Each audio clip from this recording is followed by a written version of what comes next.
Welcome to People and Profit. I'm Kate Moody. What does the corporate workplace look like in 2026? Following the COVID-19 pandemic, many employers implemented flexible schedules, which allowed employees to work from home for some or all of their week. Many firms are now backtracking, saying that even a hybrid model is no longer suitable.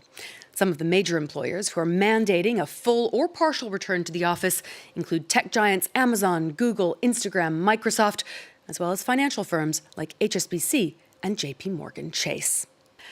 Well, let's bring in Roger Philby, UK head of consulting at the management consulting firm Korn Ferry. Thank you for being with us on People and Profit today. There are a lot of headlines about workers having to go back to the office with less or even no option to work from home.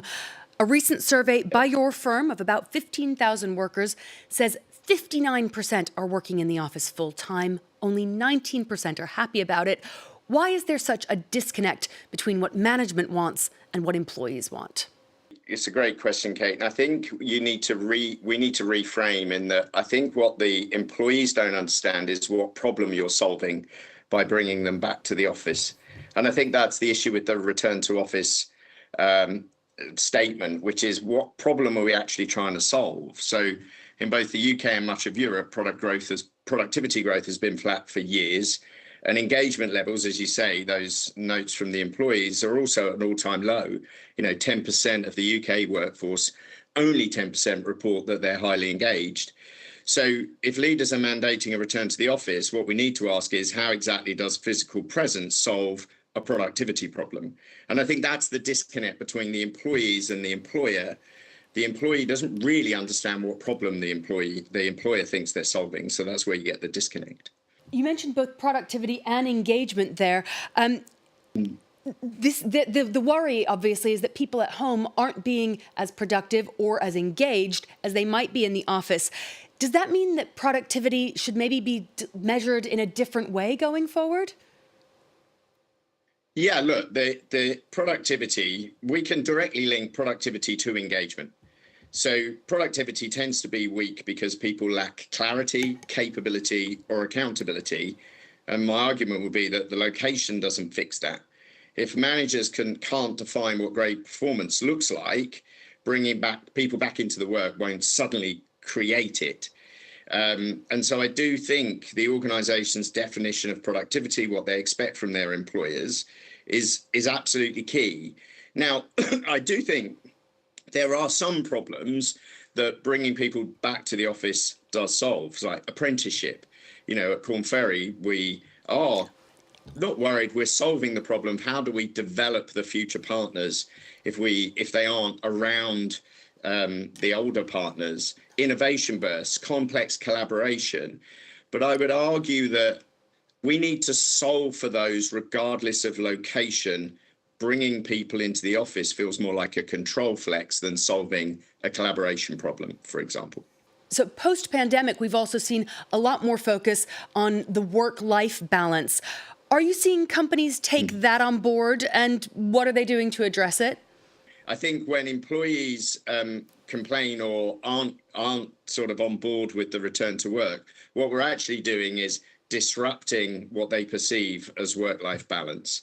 So what we're seeing from organizations is more like work-life integration. I think what COVID did, I know it did it for me, Kate, I don't know if it did it for you, but my work and my life all of a sudden was, if they were separate, which they weren't in my case, but if they were separate, all of a sudden they were together because I was in my bedroom, or I was in my kitchen, or, and now we haven't really thought about how separating those things again, going back, and this is my big challenge, is we're looking backwards all the time when we talk about return to office, than really reimagining what work life's looking forward. Because most employees have now integrated their life. They're dropping their kids off and going back to their desk and working, or they're working later because they know they need to be a carer in the afternoon. And I think that is a sense of work-life balance. And again, the return to office, because we haven't thought about the impact of that, the benefits to a whole swathe of our populations of working from home.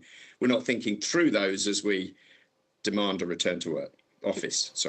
Yeah, we certainly saw a lot more people's kids and pets showing up on video meetings, didn't we, during the pandemic? You talk about looking forward. what does that mean in terms of generational differences? What, for example, does Gen Z want as they start to enter the workforce? The thing I love about Gen Z and the generations that are going to come after them is they tend to vocalize the things that actually as employees we all want, because they want to be engaged. They want to do meaningful work. They want to do work that has purpose. And the truth is we all want to do those things. So what I love about having those generations into the workplace is they vocalize the very things that I think we all want. Look, there is a big difference.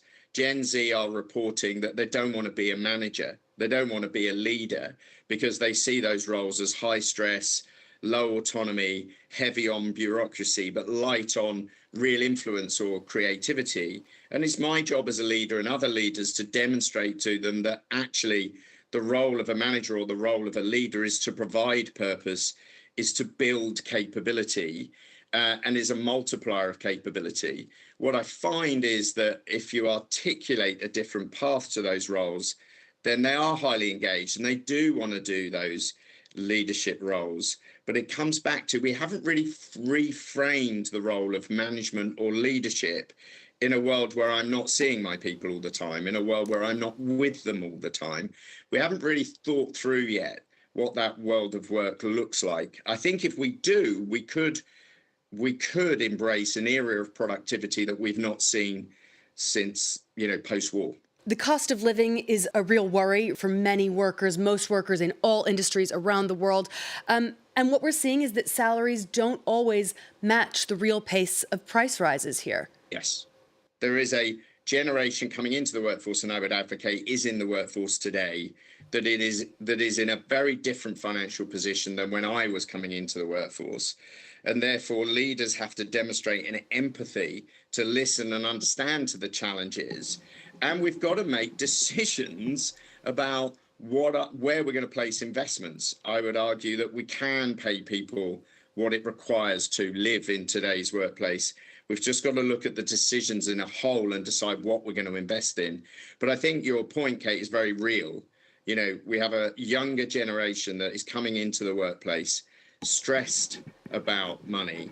And as leaders, we need to listen to them and then act with their best interests at heart, I think, because it comes back to we'll have them more engaged. The organisation will be more productive. We will make money. Those things for me are directly linked. And flexibility, a word that we're hearing a lot of at the moment. Roger, stay with us for a moment. German lawmakers are considering rolling back a more than 100-year-old policy that caps the working day at 8 hours. Unions there have promised to mobilize against the proposals, as our correspondents report from Berlin. In this busy Berlin restaurant, open 7 days a week, staff work across 3 8-hour shifts.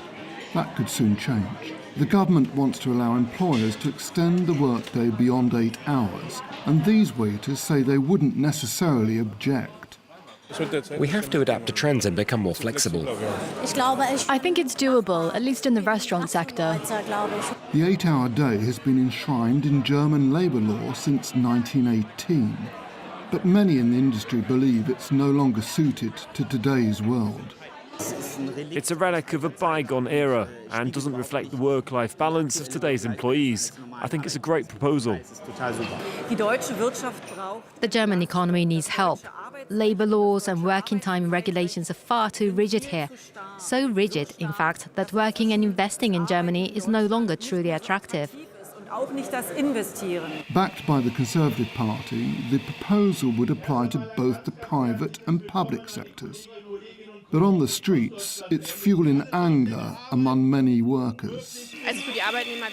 For employees, this would be a radical change. Not only would sick leave increase, but the burden on families and workers, no matter the sector, would be much heavier. Unions, which have staged a series of wage strikes in recent weeks, are now preparing for a prolonged fight. There'll be strikes throughout the year, and we'll use every social conflict to defend the 8-hour workday. Unfortunately, attacks on the welfare state are becoming more frequent in Germany. More than a century after its introduction, the 8-hour workday remains sacred to many Germans. 72% oppose scrapping it.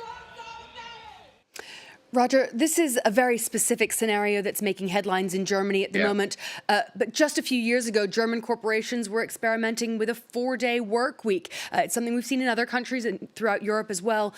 Is flexibility something that's best mandated from a government or an industry level or on a company-by-company basis? It's a really good question. I honestly flip-flop on it. I think it's a company-by-company basis because we can choose whether we want to work for an employer or not. So I think it has to be on a company-by-company basis. And the 4-hour work week, the 8-hour, your report was talking about, I go back to, I know I'm banging a drum, but it comes back to what they're trying to solve for is a productivity issue in Germany because, it was a highly productive country, and then now is their productivity is flatlining. And so you can see why the government would reach for this lever. The 8-hour day made sense in a factory environment. The question is, and I come back to this forward looking, whether regulation designed around a time when and presence is fit for cognition and value creation as productivity makers in business. I do think we need to really be ambitious about what does work look like now, because it feels like what we're actually trying to do is go back to what work was when we felt it was better. And those days are over. We're not all coming back to work, whether a company says it or not. We're not all going to work an 8-hour week, an 8-hour work day. So what does work look like there? I think that's that would be the most useful thing to do with our time, is work out what work looks like now. Lots more questions for us then going forward. Roger Philby from Korn Ferry, thank you so much for being with us today. And thank you for watching. Don't forget you can catch up on our previous shows on the France 24 website or as a podcast wherever you usually listen. Stay tuned to France 24.